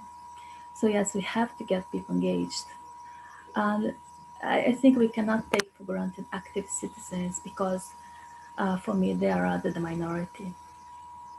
So now I work at the local government of Kesenoma in the community center or the Kominkan. The Kominkans were born after the World War II all over Japan to be the center of community action for recovery. Lisa? Yes. My apologies. Could I ask you to speak a little bit louder? Oh, sure. Thank you. Thank you so much. Yes. So as I was saying, the Kominkans were born to be the center of community action for recovery and development. And it is where people get together and create social bonds and community leaders. Well, at least in theory and in old times. But now, in the modern times, as social connections are sparse, the Kominkans have a growing importance, but its vast potential is yet to be fully used, meaning it's not really doing as much as it could, especially with this pandemic. Well, next about local government. I actually first realized how powerful the government is when I was 16 years old. It was when Brazil was suffering a hyperinflation. I was in Brazil at the time, and in order to stop it, the government implemented a monetary policy that tightened the money circulation and hit hard the agricultural sector and my father's business. So because of this policy called Plan Real, we had to come back to Japan. So I realized how influential the government can be, for better or for worse, because it does change someone's life. So in my undergraduate studies, I wrote about local government, and I took my master's at the School of Public Policy and Administration in Carleton University, Canada. So I was really betting on the public sector from that time. But what I have seen was a government that's not necessarily working together with its citizens and that does not necessarily undergo a thorough conversation with its citizens about what to do and how to do things. And one example is the huge seawalls, a controversial reconstruction policy in the northeast of Japan. And debates about this have left scars in the community. And since one of my goals was to ensure community participation in the decision-making process of the local government, while I was in Shishori Association, I did struggle in that direction, like holding workshops on park design, for example, monthly meetings between the community and the local government, submissions of petitions, and so on. Lastly, how can the government and community work together? So with an aging population, with more welfare expenses and less tax income, it should be in the government's interest to have the community act more. Well, to mention one example, the running of evacuation centers at the time of disaster has been a role of the government. But in Shishori, in the last earthquake we had on the 20th of March, it was run by both the city and the community. And I think it was the only one run in collaboration. And a month before, we even had the evacuation center opening training, taking into account prevention measures against COVID-19, like settling partitions to ensure social distance and measuring temperature before entering and other measures. Well, so to summarize these three things, one, fostering people's bond and eagerness to actively participate in making things better. Second, ensuring community participation in the government's policy-making process. And third, pushing forward collaboration between government and community. So these three things has been what I have been working for, and in my view, directly enforces disaster resilience. So I want the government to be closer to the community and hear them more and work together, and the community to be active, and the government to encourage it, not undermine it, which happens sometimes. So I'm working on these three aspects. And what I'm being able to do is really small and subtle, and I feel like giving up sometimes. But like every small step in this direction is a meaningful, big step for me. So I'd like to invite everyone to see hope or to see some light in the role of local government and community participation, and take into account these aspects in your activities as well. That's from me. Thanks so much for listening. Wonderful. Thank you so much, Chisa, for explaining your work at the grassroots in Kisenuma. And I think it's such an interesting journey you've had, going from the citizen building resident side, working at the grassroots with the community residents, and then now you are actually a city official working from the inside of City Hall, but you can empathize with the perspectives of residents because you've been on the other side. And I think that dynamic of empathy is so powerful moving forward to ensure better communication and emotionally intelligent leadership from both sides to work together. So thank you for that. I would now like to invite actually Maki and to come back on screen, and we will invite Lucy and Jim. In the interest of time, please come on screen. And Jim and Lucy, I'm actually going to give, if I will, if you'd let me, just 1 minute to each of you to give your highlight comment to both Chisa and Maki for your reactions, and then we will move towards the poetry reading. So let me call on Lucy and then followed by Jim. Thank you. I will, it's really a repeat of what I said before, but highlighted. When you say it's the community that matters, government is part of the community. And to not see it as them and us, to have the us include our government structures. And it can be hard when government has been structured without our participation. So congratulations for trying to get in there and change that aspect of it. Thank you, Lucy. And I'll now hand to Jim. Thank you very much. I'll try to be brief, perhaps taking a slightly different tack than Lucy.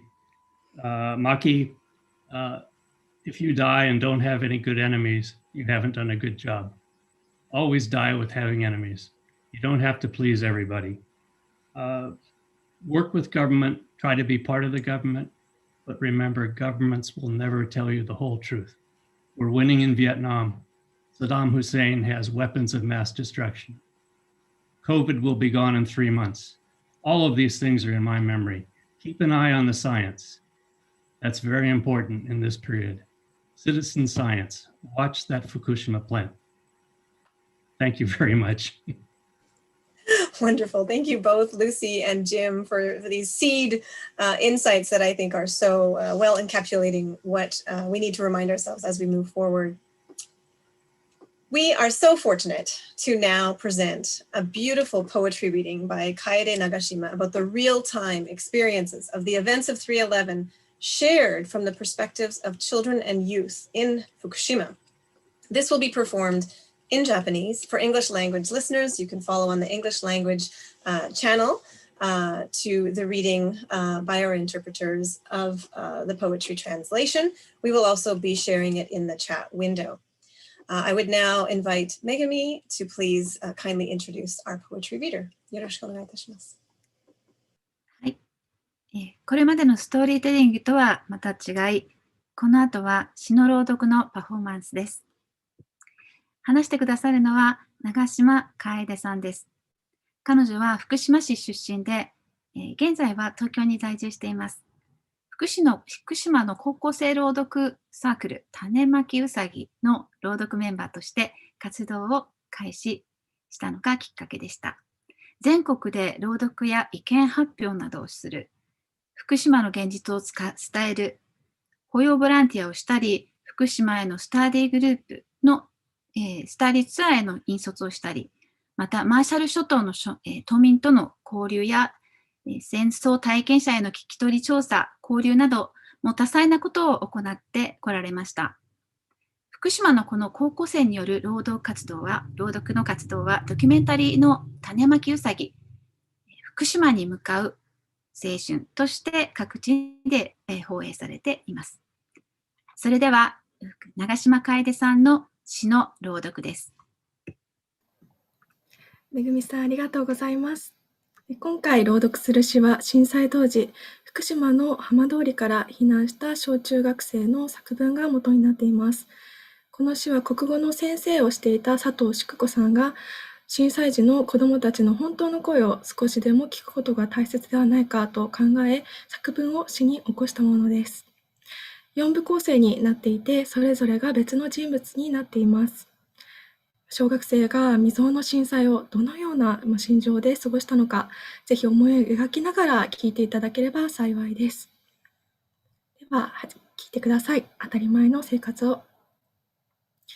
1、パン屋での若者の話。新聞にドイツの原発反対のデモの写真が載っていたよ。そのデモ隊の人が持っていたプラカードに福島と書いてあったでしょ？見た？広島、長崎、福島だって。なんで広島、長崎と並べて福島が書かれているの？原子爆弾に関係あるからでないの？原子爆弾？そうだよ。原子爆弾で被害を受けたのは世界で日本だけでしょ？テレビでドイツ人が言っていたよ。日本は原子爆弾の被害を受けたのに、どうして原子力発電所を54基も持っているのかって。福島は戦争とは関係ないのに。原子力発電所と戦争とはどう関係しているの？ 2、3月11日、生活の場を奪われて。3月11日、あの日は卒業式だった。立派になった先輩たちを見て、私も再来年にはあのような凛とした姿で卒業証書をもらうのだ。この体育館を走り回り、ボールを受けた体からは飲み込んだ涙の一滴一滴が輝いて見えてくる。いつにもなくセーラー服の姿が凛々しく見えた。今度は私が先輩になるのだと希望で胸が膨らみ、自分ながらに満足感を味わって部屋に足を踏み入れたその時、ゴゴゴゴゴゴゴ、いきなり大きな音とともに部屋が揺れ始めた。3月12日、その日は自分の部屋で床についた。と言っても怖くて眠れない。地震以来一度も帰宅しなかった父の声がした。3日ぶりに帰ってきた父の声。会津に逃げろ！会津に！久しぶりの声、懐かしさがよみがえった。何か話したい気持ちも一瞬起こったが、そんな感情も吹き飛んだ。会津？会津って万々歳よりもっと遠いんでしょ？そうした言葉も出すことができないような剣幕。早くしろ！早く！私はカバンに荷物を入れる手が震え、何と何を詰めたらよいか、身近にあったものを手当たり次第詰め込む。10分経たないと思うのに、私は車に乗り込んだ。父は私たちとは別の車に。そして軽自動車から手を振って発進していった。これが父の最後の姿になるかもしれない。それまで考えもしなかった不安に襲われた。私の父は公務員なのだ。だから浜通りで死亡した人々を遺体安置所に置く仕事もしている。父自体がいつ津波にさらわれるのか、高濃度の放射能物質が体につくかわからない。私たち家族は涙ながらに別れた。沈黙を乗せた車は走り続けた。こうして私たちは会津の端、新潟県に近い N 中学校に通うことになった。N 中学校のみんなは快く受け入れてくれている。私は今、気持ちが落ち着いている。父も生きている。でも、これから何があるかわからない。3、避難所での生活。津波。言葉として受け止めていたが、大きな、しかも押し上げ、寸分の隙もなく迫ってくる物体。目を開いて見ていることはできなかった。我に返って高台から街を眺めたときは、何もかも別の世界だった。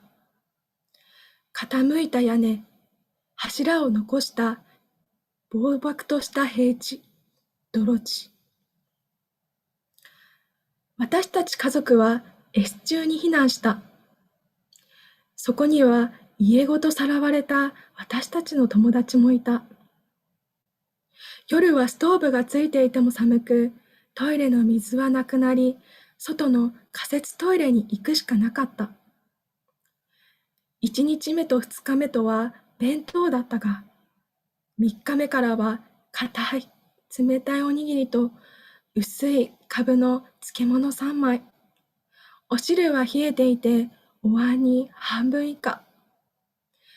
とてもひもじくて、夜中に水をガブガブ飲んでお腹を満たした。ボランティアさんに聞いたところ、原発の近くの町にはトラックが入ってこなくて、こちらからわざわざ取りに行かなければならないのだという。おじいちゃんは私たちを心配して猪苗代の旅館に連れて行ってくれた。久しぶりのお風呂。私は1日に6回も入った。それになんと豪華な食事。避難所に残っている家族に申し訳なく、かわいそうだった。浜通りから来た人たちは放射能を身につけているということでか、別の旅館に移された。そこでは10日以上も暮らした。帰りに旅館のおかみさんが、大変だったね、と笑顔で送ってくれた。私たちはそこから仙台に行くことになった。4、束の間の平和。あれから2ヶ月の時が流れた。私たち家族はゴールデンウィークの中、2日間だけ再会できることになったのだ。私は久しぶりに我が家に帰ったからか、少し変な感じがした。が、嬉しくて家中を駆け回った。階段をドタバタ走り、自分の部屋の戸を開けると、部屋のいい香りが私を迎えてくれた。いつもより部屋が散らかっているのはともかく、中に入って床に座った。窓から入ってくる光でフローリングがピカピカに見えた。私はこれだけで満足感を味わった。そして猫も久しぶりに私たちが戻った喜びでか、家中を駆け回って遊んでいた。母もソファーに座って嬉しそうだった。姉は自分の部屋でリラックスして、やっぱり家はいいと言った。みんなが幸せそうだった。そして父はいつもより早く帰ってきた。嬉しかった。父が元気そうで何よりだった。これが普通の生活。私たちはどれだけ幸せな暮らしをしていたのだろう。普通に家に帰り、普通に父が帰ってきて、普通にご飯を食べる。それがどんなに幸せなことなのか、私には分かった。私は心の中でつぶやいた。帰ってきてよかった。でも完全に帰ったわけではないことを忘れてはいけない。たった2日しかこの家にはいられないということを。迫り来る時間をどうにか止めていたい。明日朝にはこの家を出なければならないのだ。ご清聴ありがとうございました。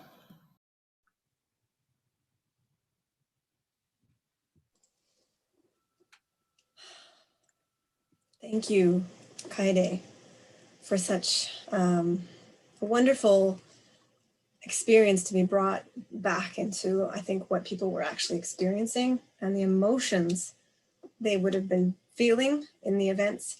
That was extremely powerful. Megami, I wonder if I could pass to you. I think many people are maybe needing a moment to regroup. そうですね。ジャッキーの言う通り、私もかいちゃんの詩を何度か、シアトルでも詩の朗読をしてもらいましたし、この詩を聞いたことがあるんですが、その度に本当にこう私自身は息が詰まるような気持ちになったり、その福島の小学生、中学生たちがこんな経験をしたんだっていうところに、自分がそこにタイムトリップしていったような、そんな気持ちになりました。皆さんはどういうふうに感じられたでしょうか。かいちゃん、ありがとうございました。ありがとうございました。ここでですね、本当に残り時間が短いんですが、せっかくですので、いくつかすでに質問をいただいていると思うので、質問を受けたいと思います。でですね、せっかく皆さん参加してくださったので、もしよかったら、ビデオをオンにしていただけますか？参加者の方たち。かりちゃん、ビデオオンにできますかね？ Jackie, are we gonna have the photo session now?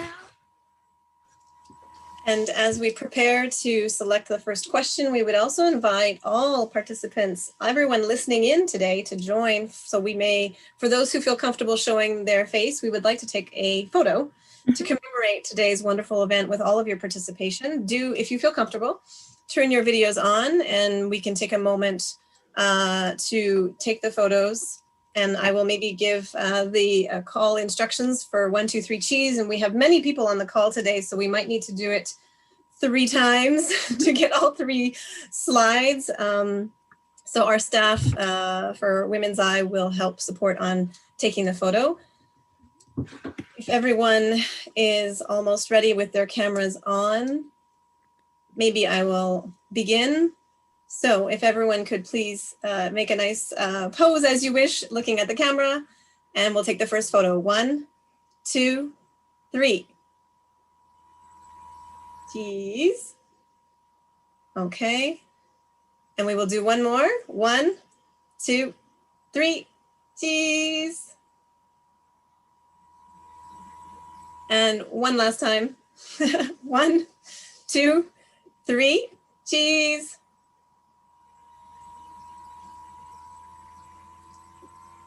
Thank you, everyone. I think 皆さんありがとうございます。はい。じゃあ、ジャッキー。Could you select the first question and begin? そうですね。残りの時間が本当に短いんですけれども、クエスチョンいただいた中から一つ、まずは、お伝えしたいと思います。そうですね。はい。ありがとうございます。日本の防災政策の視点に女性の視点がどれだけ入っているのか、疑念があります。例えば防災資格を認定する防災士の機構は、男性が多い団体ですということですよね。で、もう人口の半分の視点が欠けているのではないかって思いますということなんですけれども、例えば助産師の視点も とても大事ですよね。東北の皆さんはどのように働きかけられていますかという質問をいただいてます。時間が少ないのでですね、ピンキー、このあたりどうでしょうか。あと、みおちゃんも、活動されてたと思うんですが、短く、回答いただけますか。はい、ピンキーです。岩手県で助産師をしております。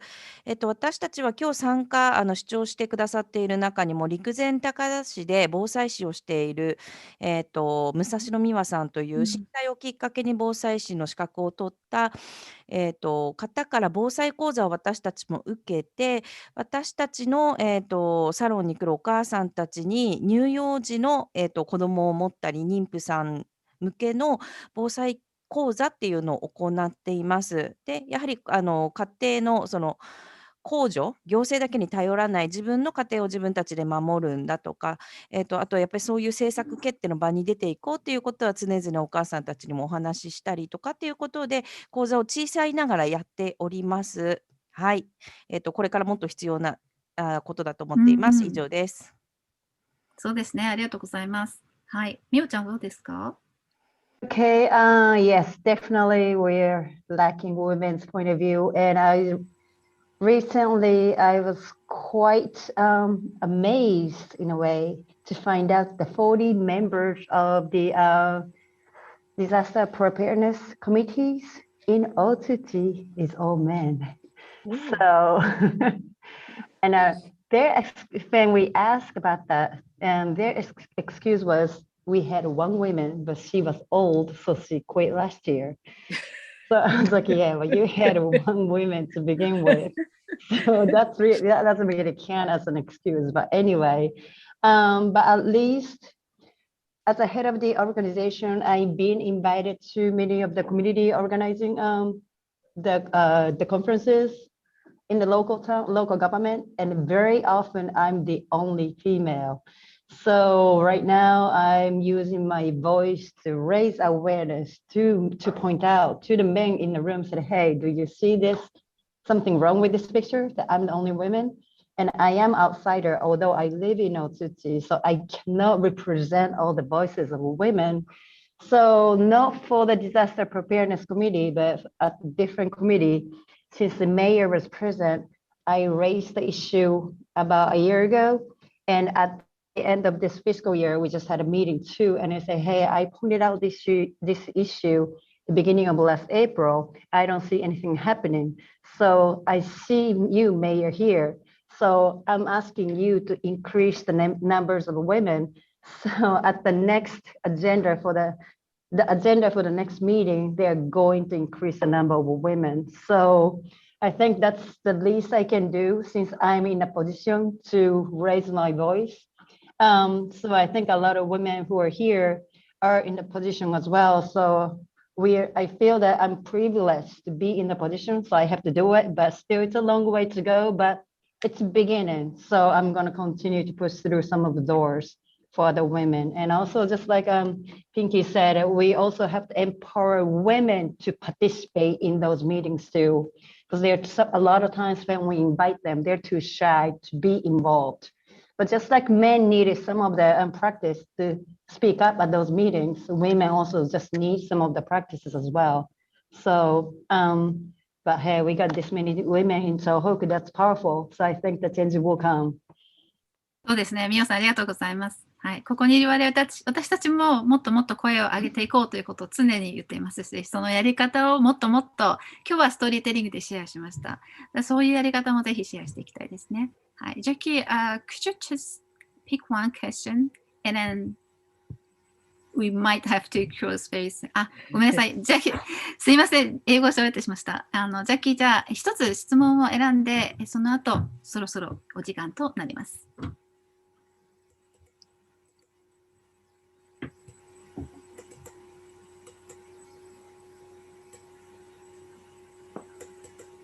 I believe at the very beginning of the sessions, there was a question directed to Hiroko-san in the very beginning. And I think it was in reaction to the efforts around the movements in Japan to try and allow for recognition of different surnames within marriage. And the question to Hiroko Amasawa-san was to ask if she was aware of those movements or efforts, and if she had had chance to offer her support to that. So maybe I could call upon Hiroko to ask her thoughts about that and whether she's been able to follow those developments.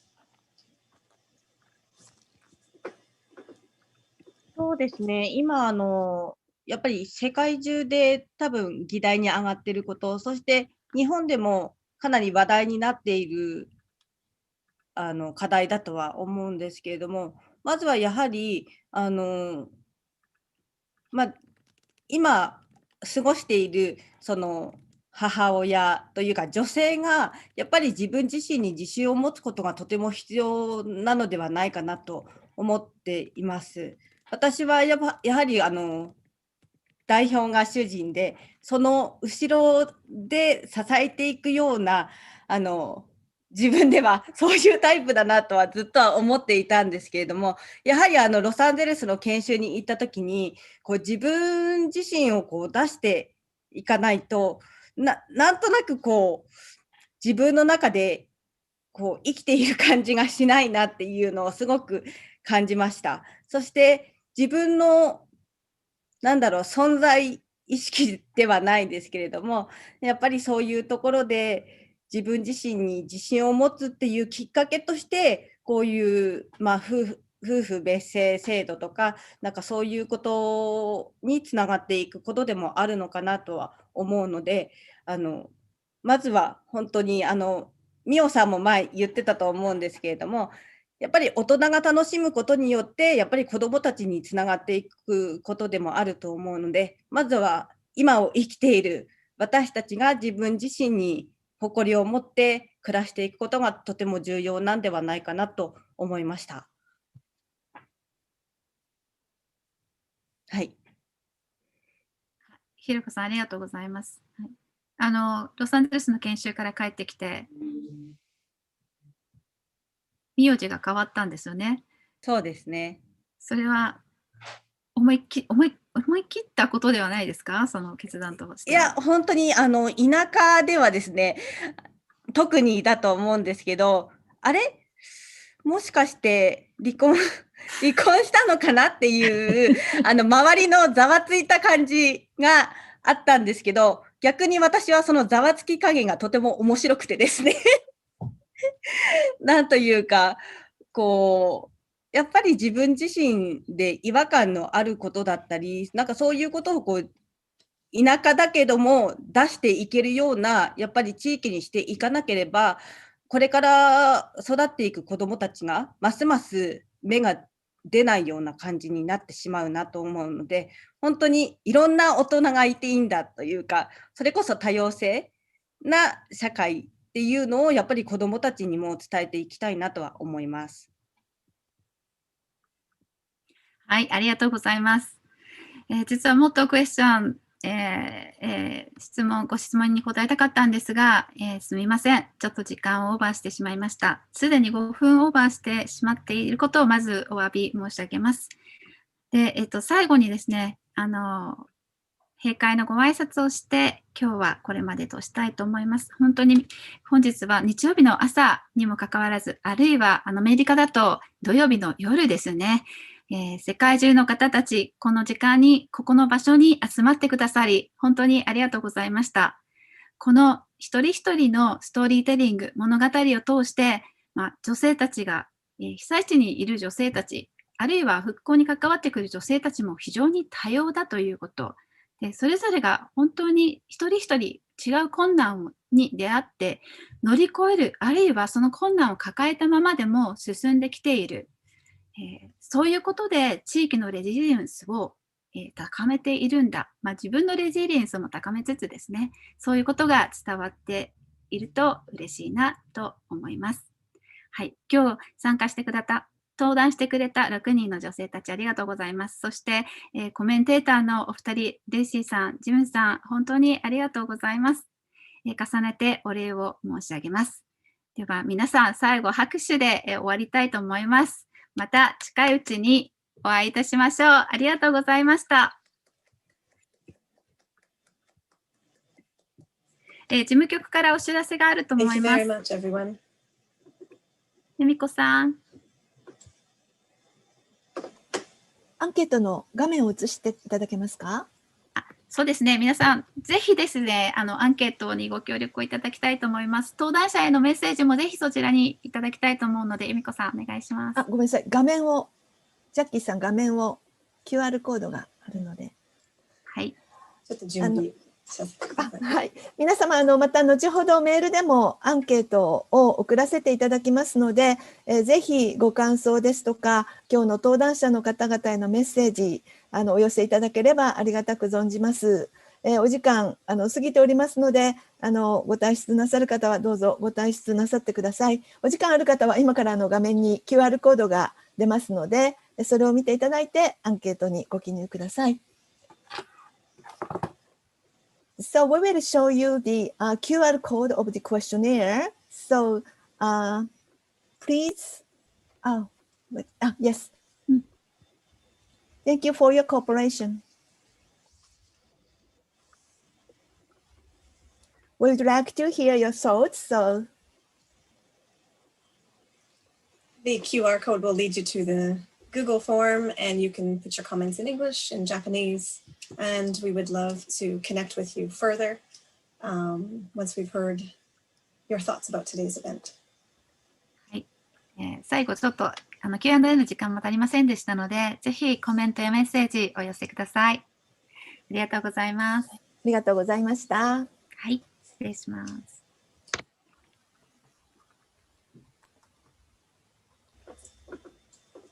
Yumiko-san, could you add the Google link into the chat window, maybe perhaps as well? Let me.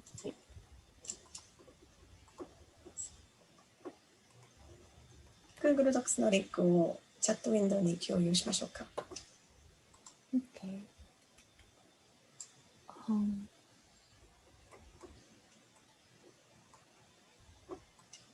We will also share the link to the feedback form on the Facebook page for Women's Eye and the Facebook page for Enjoy Diversity and Innovations. You can also find it there.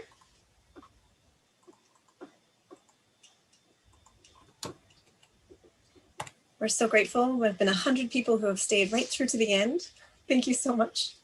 本当にありがとうございました。ありがとうございました。ジャッキー、で、このアンケートおよび私たちの情報などは、レジストレーション皆さんいただいているので、この後メールでも必ずお送りいたします。ご協力よろしくお願いします。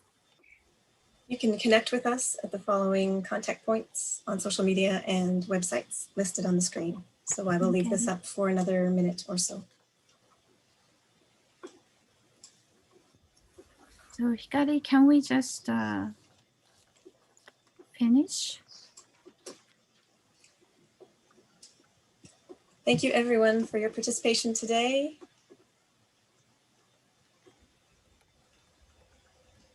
We look forward to connecting with you.